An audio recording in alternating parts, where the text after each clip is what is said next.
Baie welkom by Mos Wêreldwyd aanlyn tuiskool se potgoeie. Hierdie potgoeie word geskep om jou as ouer te bemagtig om jou kind te ondersteun. By Mos Wêreldwyd wil ons jou kind help floreer in 'n onbekende toekoms. Lekker luister. Baie welkom by vandag se potgooi. Ons gaan vandag net lekker gesels oor 'n belangrike vraag vir ons tuiskoolouers. Wat as my kind sukkel? By my het ek vandag vir Lisel Raad, ons graad 12 leerbestuurder, en sy gaan vandag met ons gesels oor hierdie belangrike onderwerp. Baie welkom, Lisel. Dankie Minjonet, dis heerlik om met die ouers te gesels. Dit is baie waar, dis lekker om 'n bemagtiging vir hulle te wees, né? Nou, ek gaan sommer net wegspring en ek gaan my eerste vraag aan jou vra. Hoe kan ouers raak sien dat hulle kind sukkel en waarvoor moet ouers dan op die uitkyk wees? Minjonet, ek dink die wonderlike voorreg wat ouers het wat se kinders deur die Mos leerstelsel werk, is dat dit so eintlik so gerieflik is om vinnig en maklik te kan identifiseer as jou kind sukkel. As jou kind in 'n gewone skool is, dan kry hy nou sy eerste rapport eers hier aan die einde van Maart of begin April, en dan moet jy nou die onderwyseres gaan sien en 'n afspraakie maak. Maar ek dink in die Mos leerstelsel met die vorderingsoorsig wat ons tot ons beskikking het, kan ouers op 'n gereelde basis, soveel as wat hulle kan hulle daar inteken en kry hulle dadelik die terugvoer. So ek dink ons stelsel maak dit vir ouers regtig makliker om te identifiseer as hulle kind met iets spesifiek sukkel. So 'n mens, elke ouer ken sy kind. En ek dink as 'n mens nou van die leerbestuurder ook 'n e-posie kry wat sê die gemiddelde kind in graad 6 het nou al hierdie kwartaal so 80 borrels gedoen en jy weet jou kind staan op 40, dan is dit al klaar 'n baie goeie maatstaf of aanduiding, tensy jy as ouer weet jy het elke dag net 'n uur of 2 gewerk. So jy het nie regtig by die skedule of die voorgeskrewe ure van die onderwysdepartement gehou nie. So ek dink dit is redelik maklik in ons stelsel. 'n ander goeie aanduiding dink ek is oranje borrels. Want as jou kind keer op keer borrels eers oranje terugkry, dan moet 'n mens begin besef, is dit dalk dat my kind mens mag gaan lees na die onderwyser se kommentare, na die vakkundige se kommentare, en dit sal jou help om agter te kom byvoorbeeld my kind lees nie die opdrag reg nie. Dalk is hier 'n leesprobleem of 'n uitdaging met leesbegrip. Of die kommentaar is elke keer iets soos jy het 'n stukkie uitgelaat. So sukkel hierdie kind dalk met konsentrasie of met taakvoltooiing, of sê die kommentaar dalk dat jy die verkeerde werk ingedien. So die kind sukkel om tegnies, jy weet, die instruksie reg te lees, die regte werk in te dien, die regte folder in die hande te gaan kry om op te laai. So ek dink in ons stelsel is dit redelik maklik om te identifiseer as jou kind sukkel. So gaan vergelyk ook met gemiddeld. Ek dink 'n mens is nou nie in 'n klassituasie waar jy by die skool se hek staan en met mammas praat en hoor almal se kinders is nou al klaar met hierdie ou taakie en jy weet jou kind sukkel maar nou nog om hierdie taakie, jy weet, onder die knie te kry nie. Maar maak dan 'n afspraak met die leerbestuurder en vra, dink jy my kind, jy weet, vaar swakker as die gemiddelde? Want ek dink 'n gemiddeld is presies wat dit sê. Dis altyd 'n goeie vergelyking. Dis baie Ja, waar wat jy sê en ek dink dit is maar die maklikste om te identifiseer. As jy na kommentaar gaan kyk van die vakkundige, kyk nou hoeveel oranje borrels daar is en jy het tog 'n min of meer 'n maatstaf, en as jy nie deur julle beplanning kom nie, dan weet jy daar's 'n bietjie van 'n spoedprobleem. As jou kind baie minder borrels doen as 'n ander kind, dan weet jy daar's ook 'n uitdaging. dis baie waar. Kyk, soos jy nou gesê het, elke ouer weet wat hul kind se behoefte is natuurlik, maar met die konstante terugvoer wat ons kinders kry, gee ons vir hulle daai stuk gereedskap in hulle hand om beslis vinnig 'n lekker, wil ek amper sê, 'n kort observasietjie te kan maak oor waar trek jou kind, hoe vorder jou kind en sukkel jou kind en dan of nie. En dan natuurlik hoe om te help, nê.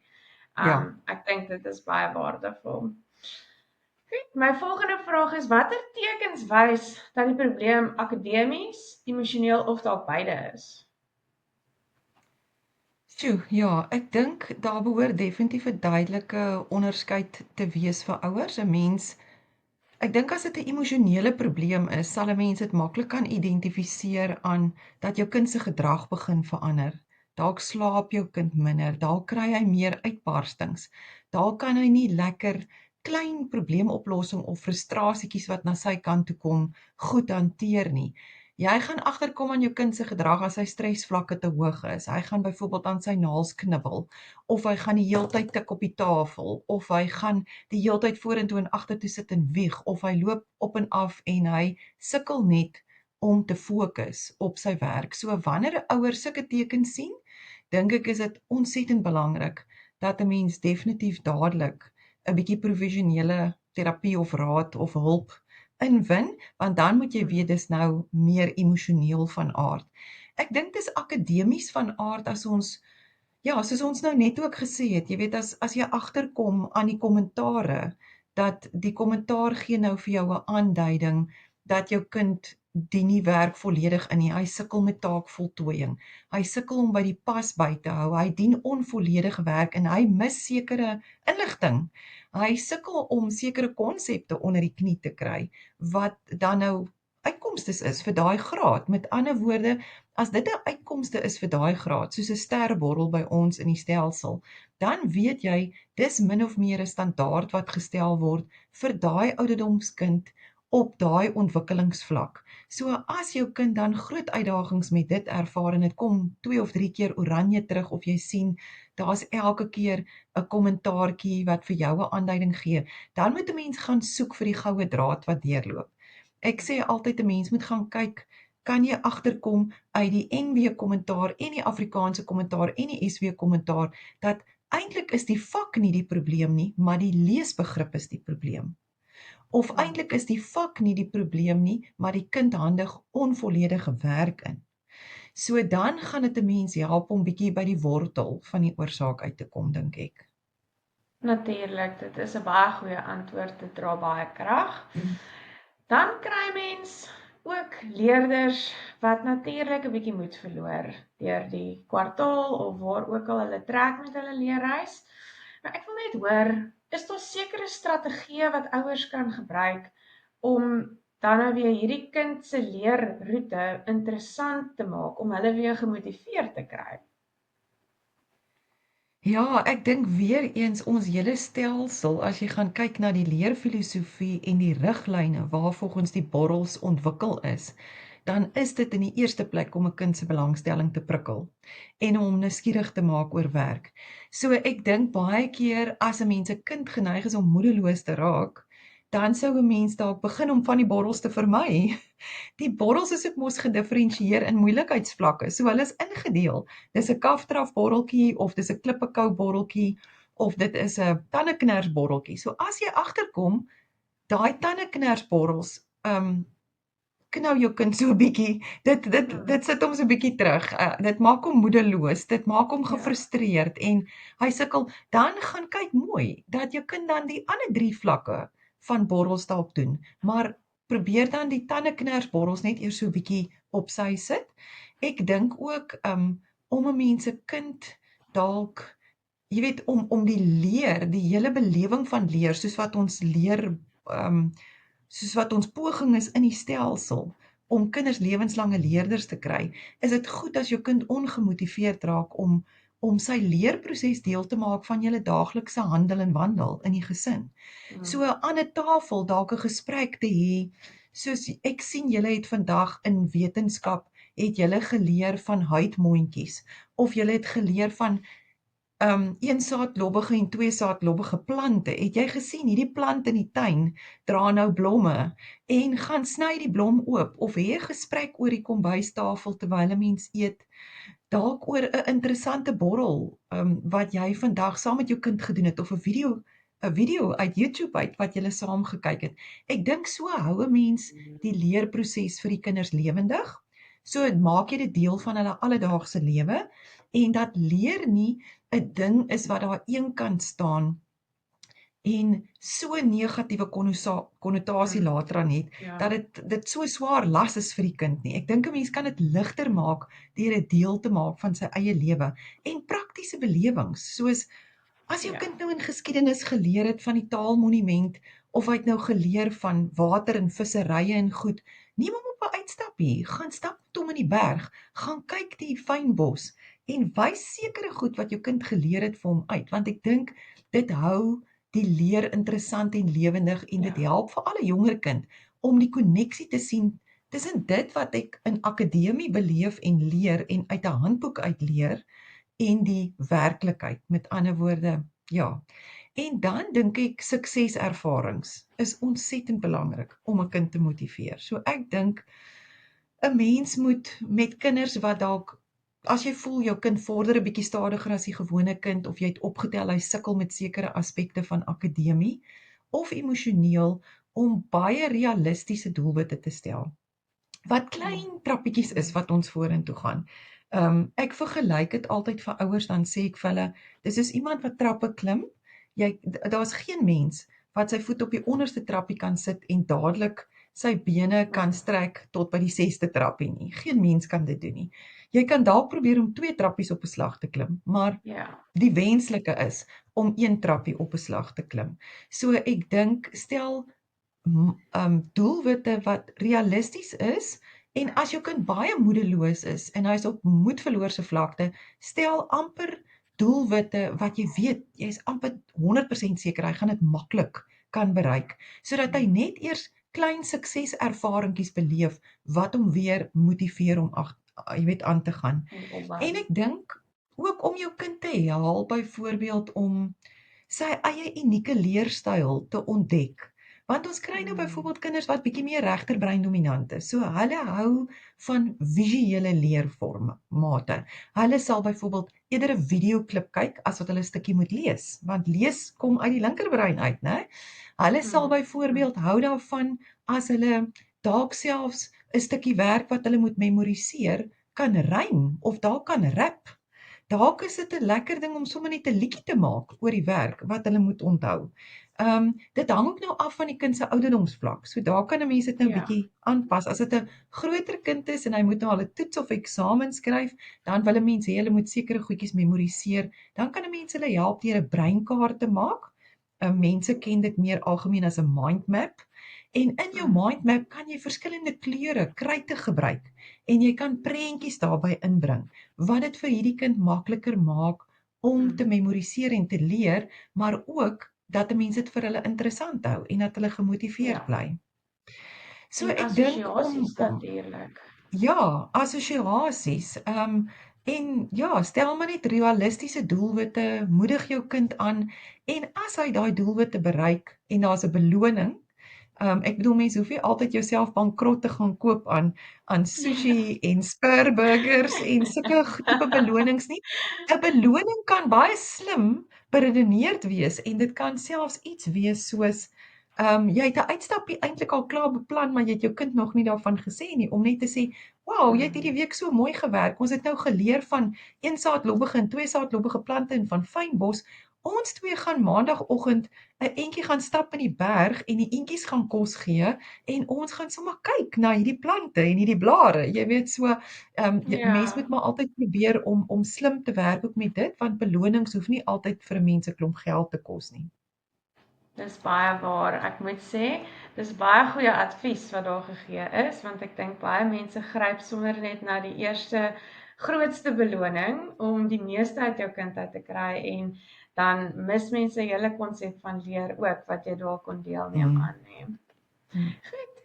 Nou, dis al hoe bepaal mens as 'n ouer of jy in 'n tuiskoolonderrig met jou kind self die onderwyser moet wees en of daar dalk 'n tutor nodig is wat moet oorneem? Ek dink baie keer 'n mens ken jou eie kind. So dis 'n leerbestuurder kan ook daar baie goeie raad gee, maar ons sit nie met die kind by ons in 'n klassituasie waar mens die kind se persoonlikheid goed leer ken nie. Ek dink baie keer is 'n mens as 'n ouer so bietjie gediskwalifiseer want jy's die ouer En as 'n mens ervaar dat jy en jou kind baie dieselfde is en baie bots, veral oor skoolwerk. Ek dink by 'n jonger kind is dit 'n bietjie 'n ander verhouding. Daar kan 'n mamma makliker 'n tuiskool onderwyseres, tutor tipe rol inneem teenoor haar kind, want die kind is nog jonk.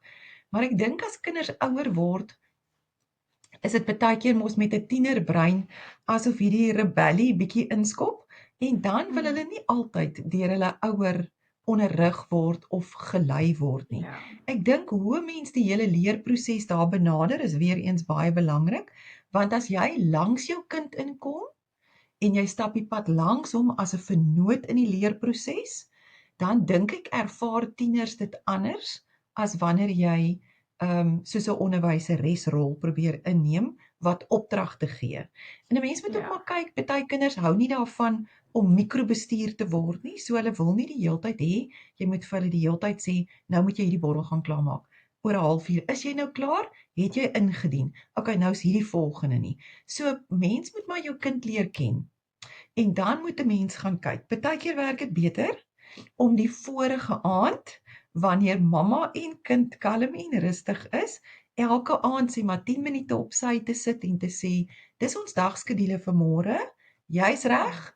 Ek gaan gou-gou 'n uur of 2 môreoggend werk of met vergaderings besig wees of pakkies aflewer of dorp toe gaan. Jy kan solank met hierdie aangaan en dan te kyk as jy dit in jou kind se hand laat. Kan jy hom vertrou daarmee? Word dit gedoen? Hou hy nooit by die ooreenkoms nie.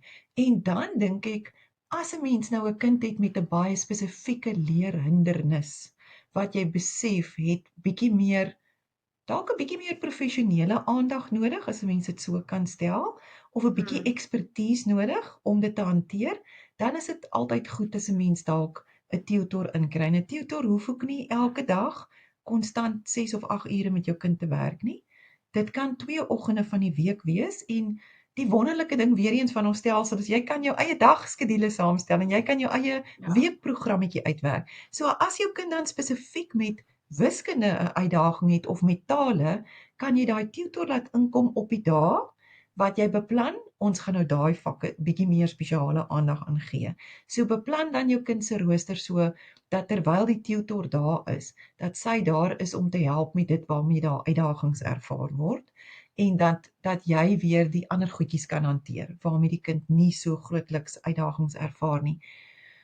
Minjonet, ek dink is ontsettend belangrik dat as 'n mens identifiseer jou kind sukkel en jy het alles probeer, jy het raad ingewin en jy het nou al hierdie goedjies al probeer wat ons nou oor praat, dat 'n mens tog dalk iewers by 'n punt sal kom as jy besef jy's nou op moedverloorse vlakte of jy het nou regtig goeie insette nodig om sterk te oorweeg om 'n professionele skolastiese assessering te laat doen by 'n opvoedkundige sielkundige, wat dan vir jou spesifiek kan uitwys waar is die spesifieke uitdagings en dat mense dan maar daarvan af daarvan af verder vat. Ek dink ook 'n opvoedkundige sielkundige sal baie vinnig vir jou kan sê wanneer het jou kind eintlik op hierdie stadium in sy lewe 'n voltydse tutor nodig en moet jy as mamma dalk 'n bietjie onttrek of dalk moet jy sekere gedeeltes van die ondersteuning hanteer en 'n tutor ander gedeeltes. So dit sal net vir jou basies 'n goeie rigting gee waarin jy dan saam met jou kind gaan werk, as ek dit nou opsom, Ja. né? Ja, ek dink so. Dis hy. En dan wil ek gou weet, het jy enige wenke of net 'n wenk vir ouers om 'n algemene vordering te verseker selfs wanneer dit moeilik gaan en tye is uitdagend? Ek dink dis baie belangrik om altyd op 'n mens se kind se positiewe eienskappe, vaardighede, selfs persoonlikheidskaraktertrekke te fokus. Dit help 'n mens om oor die algemene positiewe ingesteldheid te behou en ek weet as 'n mens se kind regtig sukkel met akademie of met emosionele dinge, dan is dit heeltemal normaal om by tye seker te voel ek het dit nou gehad. Dit was nou 'n bietjie genoeg gewees of die kwartaal raak nou 'n bietjie lank. So ek dink in die eerste plek moet 'n mens dan altyd jouself herinner aan die positiewe dinge. So ek dink dit help definitief baie. Ek dink ietsie anders wat 'n mens dalk kan doen is 'n mens moet partykeer met jou kind ook 'n gesprek hê en sê op 'n skaal van 0 tot 10, waar sou jy jouself akademies plaas? Want kinders het intuïtief het hulle 'n baie sterk aanvoeling van wat is hulle natuurlike aanleg en hulle potensiaal. Ek het in die verlede al baie keer vir kinders daai vragie spesifiek gevra wat wiskunde betref, omdat ek 'n wiskundejuffrou was. En Ja. dit was ongelooflik hoe akkuraat hulle self op 'n skaal van 0 tot 10. Hulle sou letterlik vir my kon sê, juffrou, ek is nie 'n 6 nie, ek's ook nie 'n 7 nie, ek dink ek is 'n 6.5. En dan het 'n mens ietsie, ja, en dan het 'n mens ietsie om aan te meet. So ek dink as 'n ouer moet mamma en pappa dit ook doen. Jy weet, 'n mens moet self ook daai beoordeling gaan doen en 'n mens moet dat jou kind homself ook beoordeel. En dan het 'n mens 'n goeie maatstaf van waar lê mense verwagtings. So, dit is nogals belangrik om verwagtings ook reg te bestuur. So ek dink om op die positiewe te fokus, om verwagtings reg te bestuur en dan 'n derde ding wat ek dink wat nogals belangrik is in daai tye, soos hulle sê in the heat of the moment, né? Waar mamma hom die meer verloor en pappa kom ingestap en hy het ook nou al probeer verduidelik en moet jy verstaan nog steeds nie, is dit baie belangrik in 'n gesin om so half vir 'n mens self 'n teken, 'n handteken, 'n sign te kry van ons dink dis nou genoeg vir die dag en dis nou genoeg van hierdie woordewisseling of hierdie stryd of hierdie onderonsie of hierdie akademiese uitdaging en enige handteken wat in die gesin vir almal 'n aanduiding is, dis nou time out.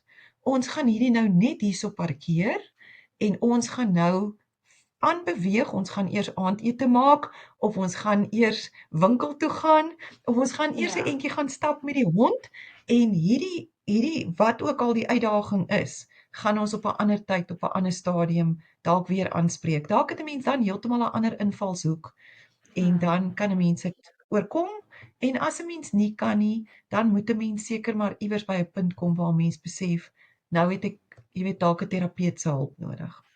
Ja, eksternaal. Ag, baie dankie Lisel. Ek dink dis 'n baie waardevolle wenk wat jy met ons gedeel het, wenke. En ek dink ouers kan baie daarvan leer en dit gebruik en toepas en ek dink dit sal baie goed wees vir hulle en hulle kind wat saam dan nou hierdie tuiskoolonderrig pad stap. Ek wil vandag baie dankie sê vir elke luisteraar se tyd en aandag wat hulle aan ons bestee het. En ek wil ook 'n groot dankie sê aan Lisel wat vir ons 'n tydjie afgeknyp het en al haar belangrike insette met ons gedeel het. En vir ons ouers wil ek net sê ek dink elke klein stappie wat jy saam met jou kind neem, bou vaardighede en selfvertroue saam met jou kind en dit is so belangrik om in ag te neem wanneer jy die tuiskoolonderrigprogram volg. Baie dankie julle. Julle moet 'n heerlike dag verder hê.